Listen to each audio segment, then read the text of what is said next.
ইরানের পারমাণবিক কর্মসূচিকে কেন্দ্র করে তেহরান ও ওয়াশিংটনের মধ্যকার দ্বিপাক্ষিক সম্পর্কের চরম অবনতি হওয়ায় বর্তমানে বিশ্বজুড়ে এক ভয়াবহ অস্থিরতা বিরাজ করছে।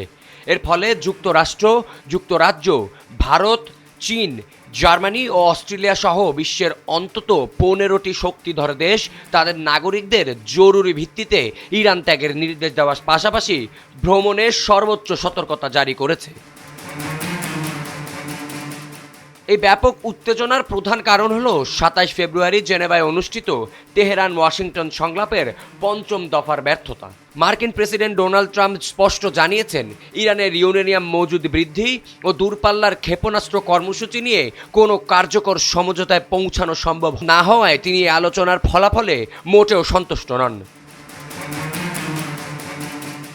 এই কূটনৈতিক অচলাবস্থার পাশাপাশি যুক্তরাষ্ট্রের সামরিক পদক্ষেপের হুমকি পরিস্থিতিকে আরও জটিল করে তুলেছে। গত জানুয়ারির মাঝামাঝি সময় থেকেই যুক্তরাষ্ট্র মধ্যপ্রাচ্যের জলসীমা এবং ইসরায়েলের অঞ্চলের কাছাকাছি অত্যাধুনিক যুদ্ধজাহাজ, বিশালাকার বিমানবাহী রণতরী এবং শক্তিশালী যুদ্ধবিমান মোতায়েন করে রেখেছে, যা যে কোনো সময় বড় ধরনের সামরিক সংঘাতের সংকট হিসেবে দেখা হচ্ছে।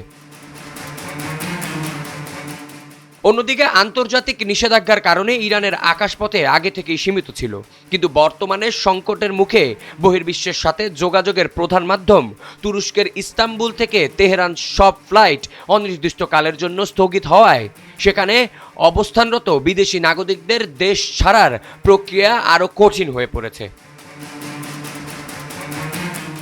এই কূটনৈতিক ব্যর্থতা কেবল মধ্যপ্রাচ্যের নয়, বরং পুরো বৈশ্বিক রাজনীতির এক বড় ধরনের বিপর্যয়ের আশঙ্কা তৈরি করেছে, যার ফলে প্রতিটি দেশ এখন জীবন বাঁচাতে নিজেদের নাগরিকদের দ্রুত সরিয়ে নিতে সর্বোচ্চ তৎপরতা চালিয়ে যাচ্ছে।